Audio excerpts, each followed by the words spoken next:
What's going on, everybody? I'm Primalliquid, and you guys have been asking this so much over the last couple of days. In fact, it's been literally hundreds of comments on YouTube, Twitter, on the Discord server, just everywhere.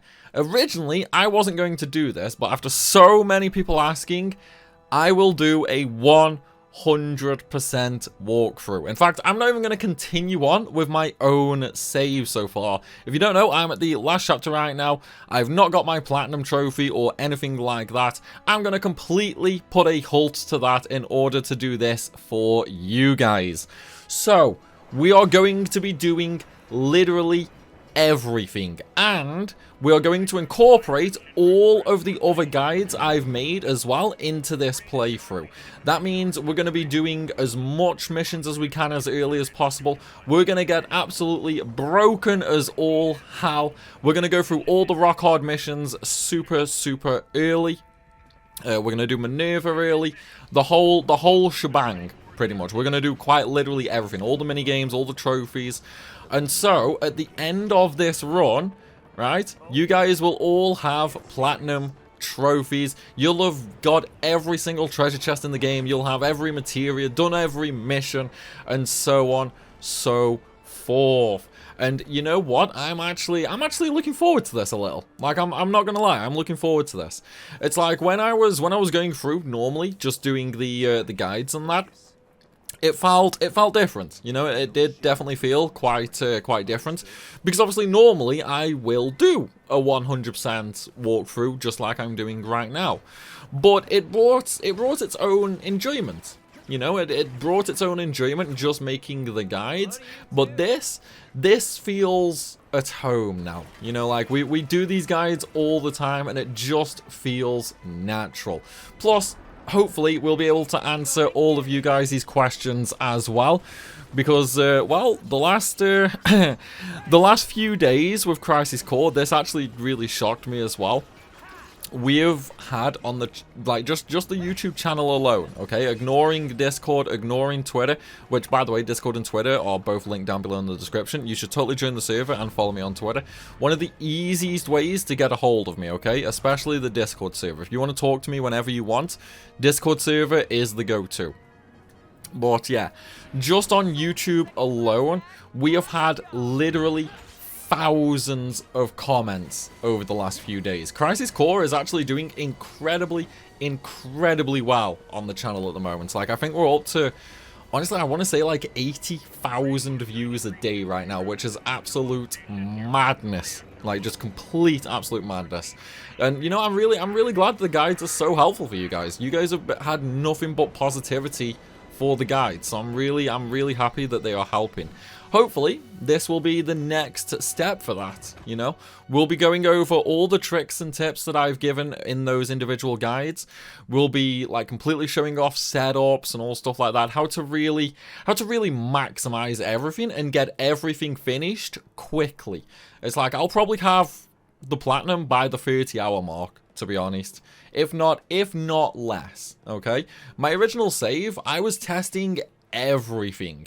So that's why the time on that sort of got away from me a bit. Like, honestly, we'll probably have Maneuver beat in like 15 to 20 hours playtime, if even that. Like, there were so many little tricks that we can use that I've not put into guides, just because they're not really like significant enough to warrant their own guide. But there's so many of them that when you add them all up, can turn into a massive time save. And I think that a lot of them could actually be worth knowing.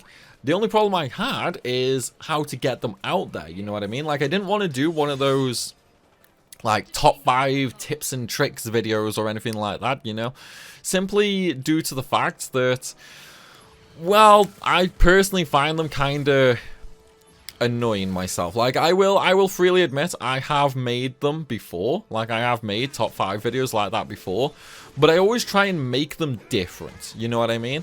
And these sorts of little tips and tricks that I'm on about, they are covered elsewhere, you know. There are other videos that cover them. Sure, they're going to be spread out, you know. You might find one trick in one video, two in another, and so on and so forth.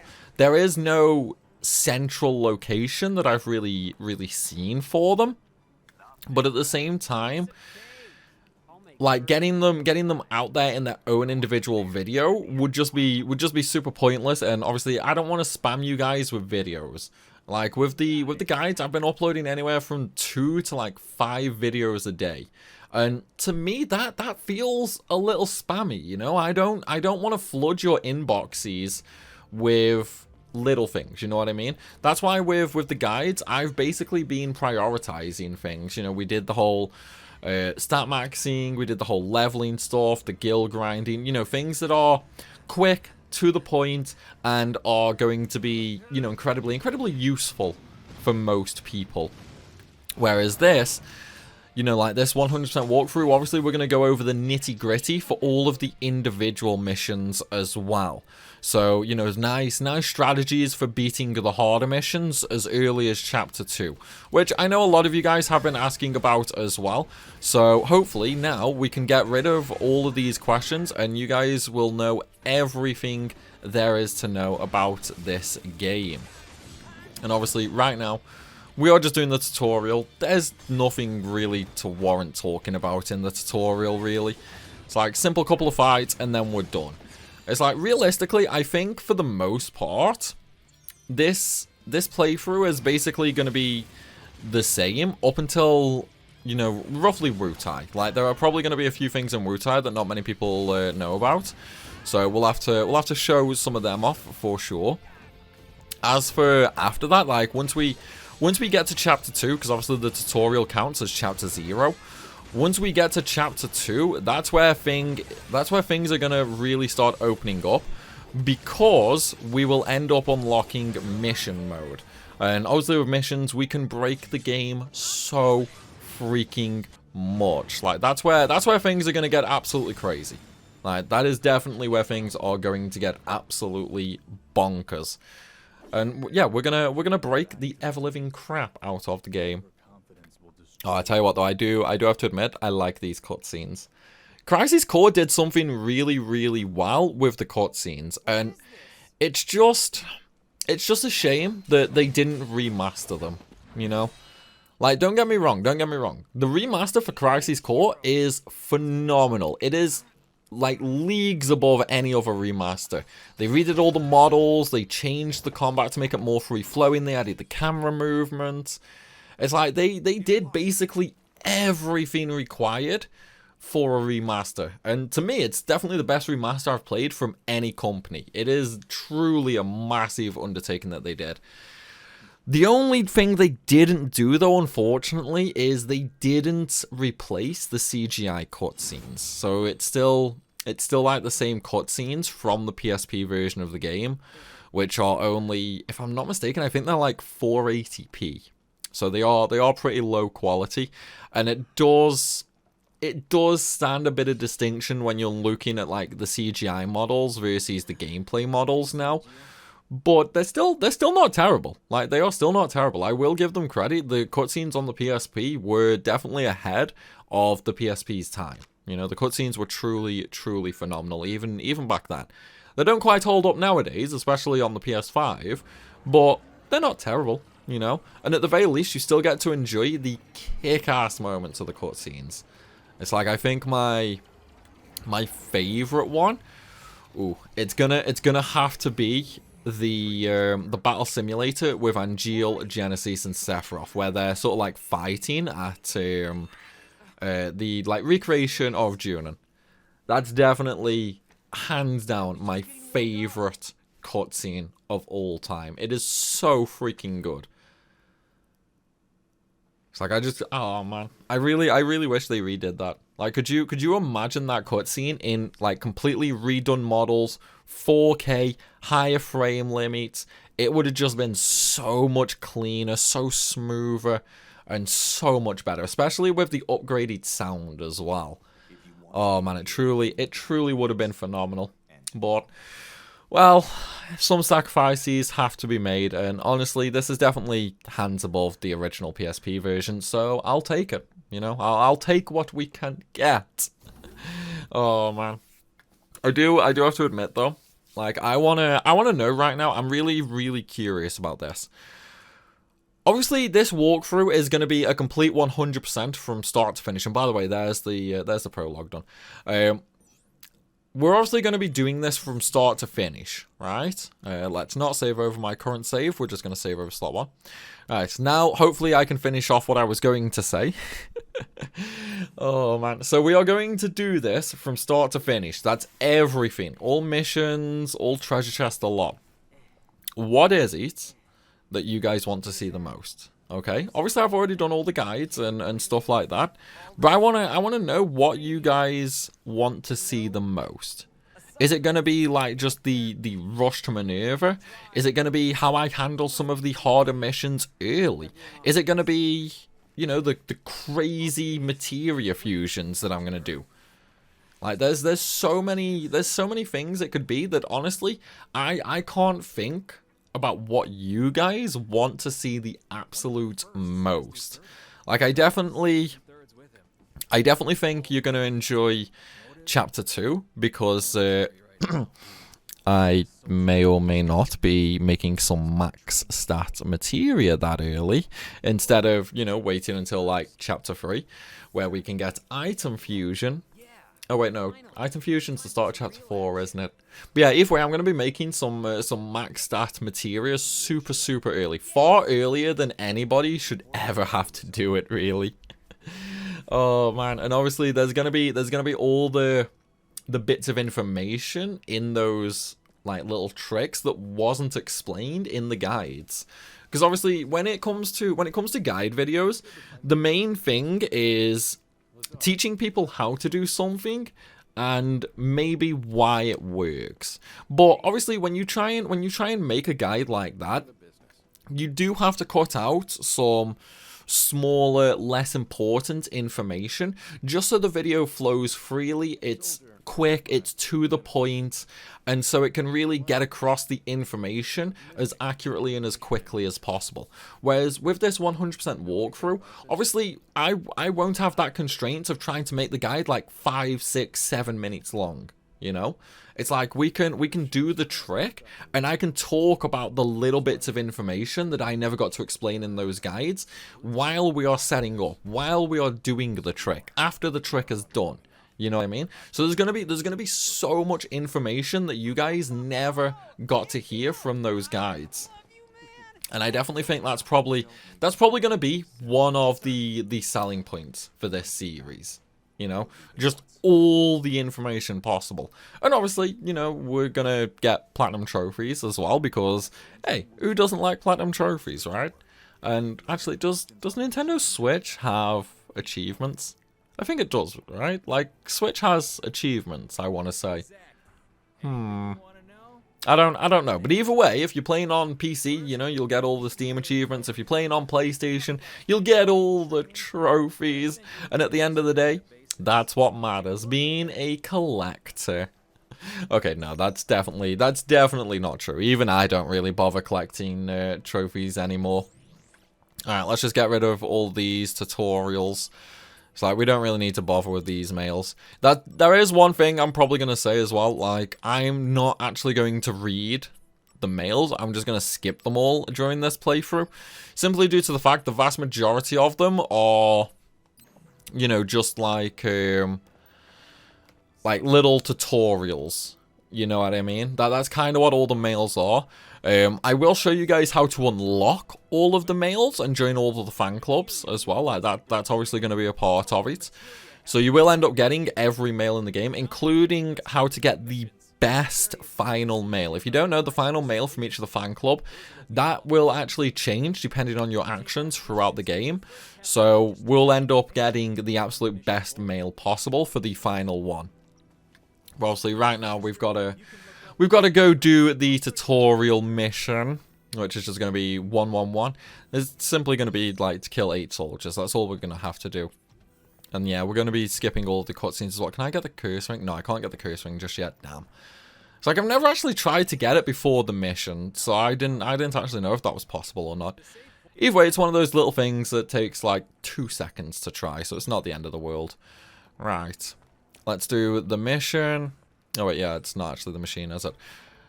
Alright. Come on. Enough tutorials, man. There's too many tutorials in this game. Just let me go through.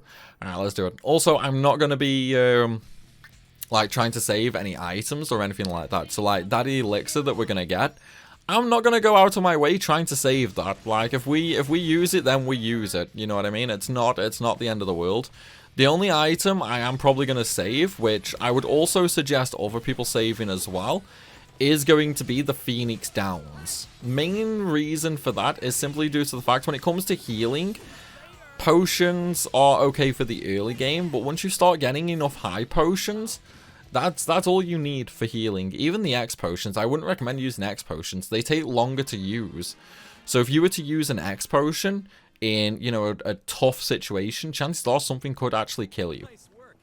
So I only recommend using high potions for healing, ethers for your MP.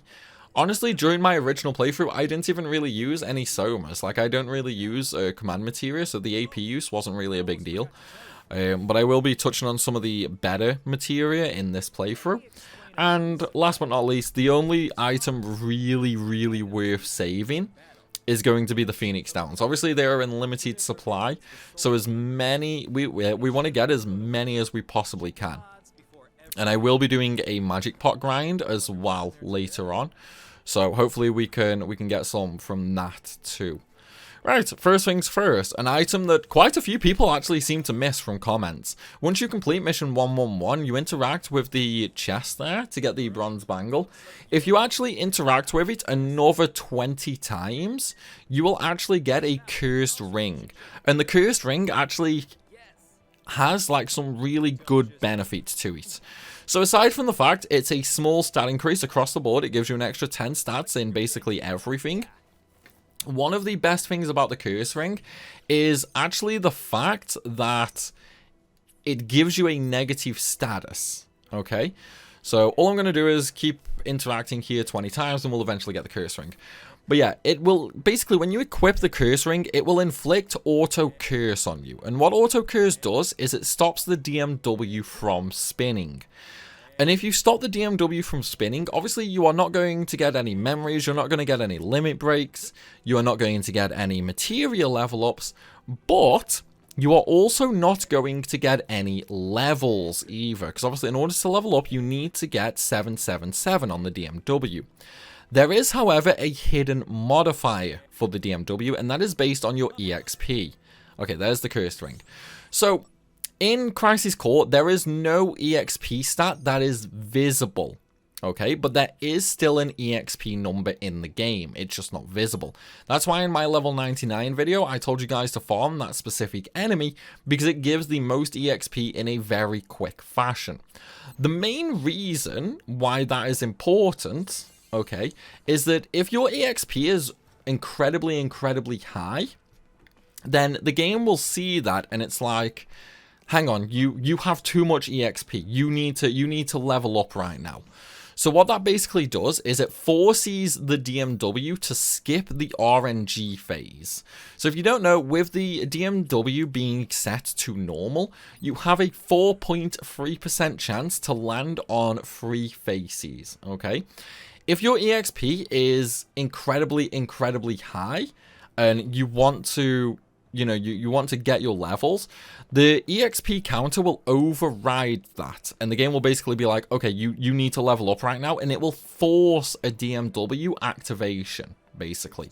That's why in a lot of the other guides, I basically say, try and stay as low level as possible until you're done with your tricks. So, for example, you don't want to hit max level until you've done, until you've done your magic pot farm, until you've done your Moogle materia farm. You know what I mean? Like, there are a lot of benefits to staying low level. However, there are also side effects. There are drawbacks. For example, you will not be able to use limit breaks. But again, that is entirely up to you. You know, is it a trade-off that you think is worthwhile? For me personally, right, I think it is and it isn't. So here in Wutai, right, I think it's okay to have the curse ring on, unless you struggle. If you start struggling, just take the curse ring off. It's not going to impact you too much. By the end of this stage, you're probably still only going to be like level 8, level 9, level 10. You know, you're not gonna gain too many levels from the Wutai mission itself. Which, you know, realistically, it's not gonna massively impact any of the tricks later on. You know, gaining an extra 1 or 2 levels this early, it's gonna be fine. Okay, so you don't have to worry about using the curse ring right now. Even on the missions later to unlock Magic Pot, you don't have to use it there. It will just make your Magic Pot grind that tiny bit slower. Like, the difference in using the curse ring from this early to, say, the Magic Pot trick is, I mean, it's still RNG, okay? In fact, I'm going to take the curse ring off. But it is still a little RNG, yes. However, it would basically save you the equivalent of, like, 10 to 15 minutes if you have good RNG, and, like, 30 to 40 minutes if you have bad RNG. It really wouldn't save you that much time. What will save you a bunch of time, though, is avoiding the random encounters. The random encounters are really not required in this game, simply due to all the tricks we're going to abuse. So in order to avoid random encounters, you can actually tell where an encounter is going to happen visually and looking at the map. So what we're going to do now is basically every corner of the game will pretty much have a random encounter tied to it. So we're just going to stare, well, obviously cutscene, so we can't show it here. But what we're going to do is when we turn a corner, we're going to stare at the wall and we're going to run around the edge of the arena. This way, we can avoid the combat arena, and some battles are also focused on sight as well. Some you can completely avoid just by hugging the wall. Some you need to hug the wall and look away from the area. By doing that, we can skip massive amounts of random battles. And no, it won't actually hurt us too much. It won't affect us too much. Yes, we'll be a little lower leveled for missions coming up. Yes, we'll have a little less gil and we'll have a couple less items. We'll also have less SP. That's fine. We have ways to mitigate that problem. That's not an issue at all. And in fact, the time save from skipping the fights works out to be far more worth it. Especially when we start doing all of the missions later on. There are over 300 missions in the game, okay?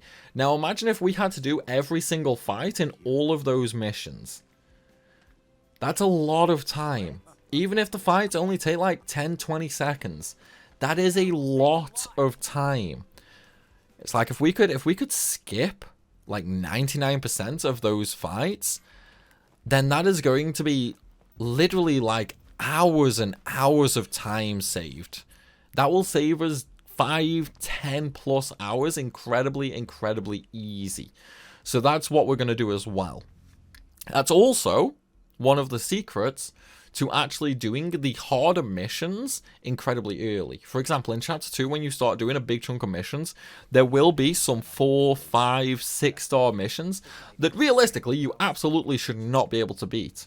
However, by skipping all the random battles, because 9 times out of 10, the random battles are harder than the boss battle in that mission, okay? So by skipping all of them, we can actually get through missions that we definitely should not be able to. Because 9 times out of 10, the hardest enemy in a mission is a random encounter enemy. And that pretty much goes true for near enough every stage in the, like every mission in the game. There are a couple where the boss is definitely harder, but those are few and far between. For example, like the double Tomberry King mission, the tank mission with the Mako infused soldiers. Those battles are definitely a lot harder than the normal trash encounters you have in missions. But as I say, they are few and far between. So we're just going to skip most random encounters, other than when we need to. Alright, tightened emotions. We're not really going to bother with the DMW though. It's like, as I've been saying, the DMW is helpful, Don't get me wrong, it is helpful, but it is not required. And plus, we're going to have to farm the DMW later anyway. Because we're skipping so many random encounters, my DMW is not going to really spin all that much. So I'm not going to have as many DMW memories as I could do. So once we actually get to Chapter 8 and we can unlock Phoenix, what I will actually do is I will go through and I will unlock 100% on all of the DMW. Like, it would be, don't get me wrong, it would be faster to just wait until Chapter 9 when I can buy the materia to, you know, sort of force out the memories. But, yeah, we're all about doing things as soon as possible in this walkthrough. So that is exactly what we're going to do. I'm going to do things at the earliest possible point, just to show you guys that it is possible. Because I know that is also one of the things that has been talked about in a lot of the comments as well. Like, oh no, you can't do this that early, or how did you do this that early? Like, oh, this guy says you can't do this until Chapter 10. How did you do it in Chapter 3? You know, like, this is one of the things that I really hope that this series answers. It's like, I definitely want to show off absolutely everything possible, just to try and eliminate questions like that. Like, any questions you guys might have, if I don't answer them in a video, like, if I don't answer them in a video commentary or whatever, then simply drop a comment and I will reply with an answer. It's like, I know I'm a little behind on replying to comments at the minute. That's just because, as I said near the start of this video, I am getting literally thousands of comments a day right now. We are getting nearly 100,000 views a day, which is getting just atrocious amounts of comments.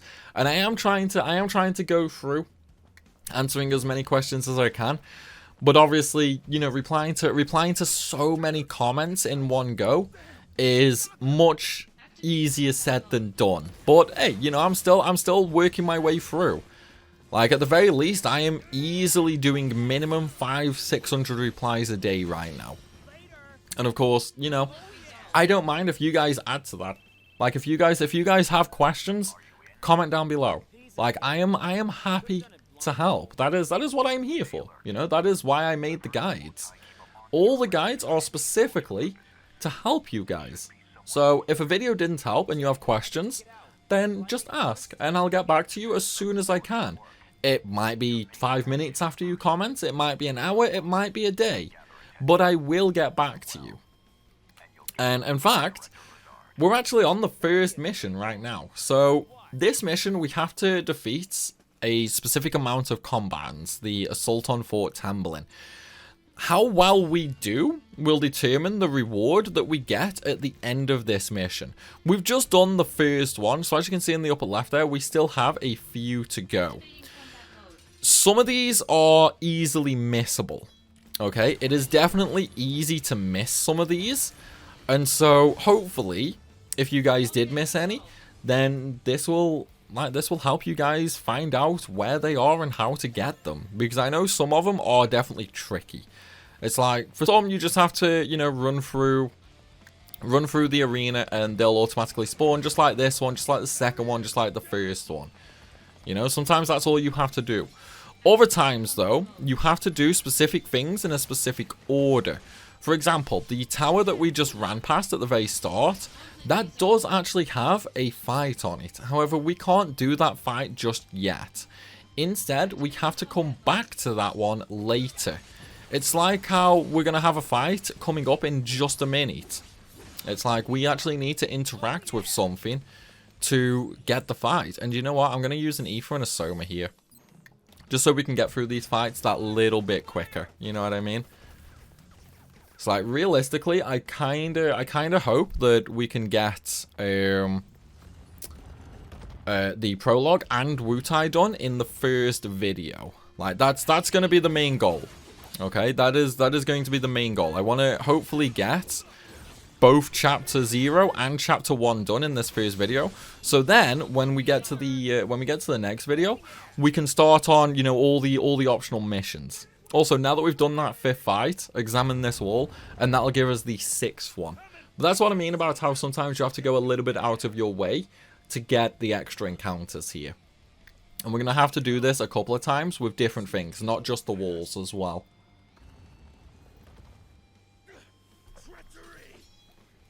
Oh man, there's nothing like drinking nice hot coffee at 9:30 at night. Absolutely nothing better than it. It's like I'm probably going to be up all night anyway, so the extra caffeine is going to help. Oh, I can already see so many people being like, dumb fuck, you shouldn't drink coffee so late. Oh man, I can definitely see that one coming. But yeah, I'm hoping that as long as we can get Wutai done in this one, which realistically I think we can do. You know, we definitely can do for sure. The next one means we can just sort of jump into the missions, you know, the order we need to do them in, how to get some really, really good materia early on. You know, like that's gonna be the first step to really breaking the game open. You know what I mean? That's going to be the first step that we take in, you know, preparing for maneuver, setting up for the whole rest of the game. You know, getting in a bunch of stats, a bunch of cool materia. Like that's probably going to be where people have the most questions, I think. Obviously, you know, like how to beat specific stages early and so on and so forth. So that's kind of what I want to get to as quickly as I can, pretty much. I want to get to the stuff that people have the most questions about. Because I think one of the most common ones, really, is probably... It's probably going to be how to do the Mission 4 section.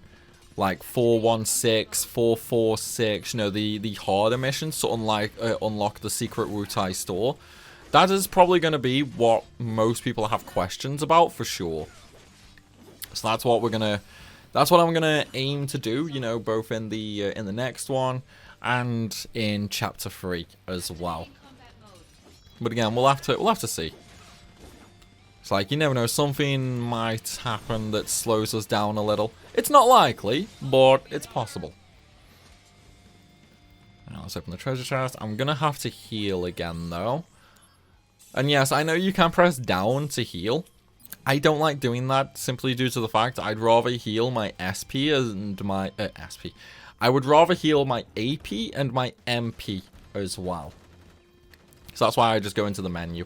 Because then I can do it all together at once, basically. Alright, so there's another wall which we've interacted with. So that, if anyone's keeping track, that was fight number 11. Oh, please don't land on the DMW. Okay. Yeah, I'm trying to... Damn. Okay, well, it was only a materia level up, so that's fine. I wanted to kill it before it actually landed on the DMW, pretty much. Anyway, now that we've done that fight, we're going to go down to this tower right here. This is going to be fight number 12. After this fight, we get told about the other tower. So then we have to go all the way back, pretty much. Wait, have I crashed? Okay, that was really weird. I got stuck in my blizzard animation for some reason. I've got like 70 hours on my main save, and I've never experienced that. That's a weird one. It's like, has anyone else had that where you've sort of frozen mid-cast? Like, is that a thing that's happened to you guys, or does the game just hate me now that I'm recording everything? Wait, what was... Oh my god, the audio screwed up. Oh my god, I think the game's screwed. I think the game's gone all screwy. What? What is going on? I have no idea what is going on right now. Okay, well... Sure, let's see if the next cutscene is also kind of screwy. Oh my day, are we... I can't believe this. I've had no bugs or glitches at all in my first, save run where I was making all the guides and that. It's like auto-skipping what? What is going on? I don't get it. What is going on? That's so weird. Oh my god, that is sod's law though. Like, I have no problems at all going through the game. And then as soon as I start recording everything, we get a freaking glitch in like the first main mission. What are the odds? Oh, that is streamer luck. That is pure streamer luck in action right there. Oh my god. Wait, did it count that fight? I think it counted. I think it counted. Let's just go through. Yeah, I have no idea why we're having like bugs now. That's incredibly weird. I'm really curious. Have you guys had any bugs like that? Like that's definitely an interesting one. I wonder how long. Yeah, it's like that's going really quick. I wonder how long we're going to be dealing with that. Right, so here we need to find a different route. If we charge up, we can do that fight, but we actually miss out on a fight. We need to find a different route to go through this wall right here. Okay, that cutscene skipping is actually getting low-key annoying. I have no idea what's going on. Right, let's just skip the scene. We'll just skip the scenes with how messed up they are. Right, so the fight that happens here is automated. Okay, this fight here is automated during the cutscene. As soon as the cutscene's over, interact with the wall that we just came through, and this gives us fight number 15. And then, in the cutscene that we just had to skip, one of these soldiers runs away. Okay, the last fight is actually going to be with him. So all we have to do now is run back around. Simply run back around the wall. And then as we get up to the end, we will fight the final battle. And that'll also give us all 16 fights for the best rewards later on. Which we'll get once we meet up with Dr. Lazard, Director Lazard later. I have to admit though, I was kind of hoping for some more drops from these enemies. And of course, as soon as I say it, I get an ether. It's like the ethers are what I want right now. I want ethers and potions. Ideally, for the Wutai Sergeants though, I'll get their rare drop, which is a high potion. It doesn't matter if we don't get them. It's just ideal. It just saves me a little bit of gil, you know? It's not too important past that. Okay, so there's the first section done anyway. So that's that mission done. Also, we're going to find one of the brand new additions to Reunion as well. It's like, if you don't know, there are some changes between Reunion and the original PSP version. Most notably, there's an extra treasure chest here in this area. It's like, originally on the PSP, there were only 2 treasure chests here. So, originally, there was one over to the left, and by the way, we're going to skip all the fights by running along the arena edge. So originally, there was a treasure chest here on the left, right? This was a high potion in the original. And then there was a treasure chest on the far right. However, now there's also one here in the center.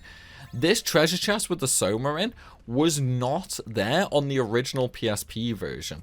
And you'll also run across this a lot in... in missions. I couldn't think of the word there for some reason. Right, so now we are going to equip the earrings as well, just for a little bit of extra magic. It's not really that important, but hey, why not, right?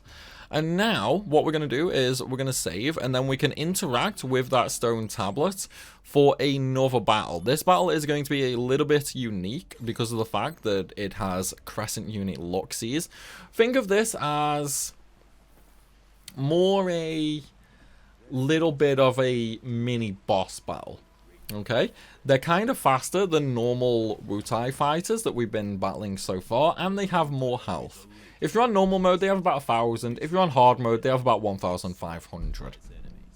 All we're going to do is blow them up with magic. Because I interacted with the save point first, that means that I now have full MP and full AP again. Oh, excuse me. So yeah, we're just gonna spam magic on them pretty much to finish them off. This better life that you speak of comes at the grave cost of losing our homeland. Pain and despair. That's what you bring. One more question. You have power, so I must ask, why do you use it to cause evil? Is it wrong to spread happiness through Mako energy? Yes, it is, Zach. Yes, it is. You consider evil? I thought we could reason with each other as well. You know, it's kind of impressive how Zack actually grows across the course of the game. Like, when you actually look at other Final Fantasy games, I think it's probably not an exaggeration to say that when it comes to individual character growth, Zack probably has some of the most, like, character development from any Final Fantasy game. It's like, yeah, some characters have more, but the vast majority don't have as much character development that Zack actually does in this game. Because he goes from being, you know, just a blind soldier. Well, I don't mean soldier as in, like, a soldier first, second, or third class. I mean, like, he's just a normal soldier, you know what I mean? He goes from being a blind soldier that just blindly follows orders to, you know, really sticking true to himself, finding himself and all that. Like, I think they really did Zack really well when making Crisis Core. Because obviously in the OG of FF7, we don't really know much about him, other than Cloud wanted to replace his life. That's all we really learned about him in the OG. So the way they fleshed him out in Crisis Core, despite what anyone might say, I think they did a truly phenomenal job. Alright, so we're going to buy a couple more ethers here as well, and a couple more potions. Probably not required, but it's better to have them and not need them than need them and not have them. And I'm just going to interact with the save point again. We're going to fully heal, we're going to save, and I'm afraid to say, guys, I am going to end this video right here. Still though, I hope you guys have enjoyed, and I hope you are looking forward to the rest of this 100% walkthrough. If you are, then please be sure to drop a like and a comment down below. And of course, if you are new to the channel, make sure you hit that subscribe button so you don't miss out on any more content. As always though, everybody, thank you for watching, and I'll see you soon.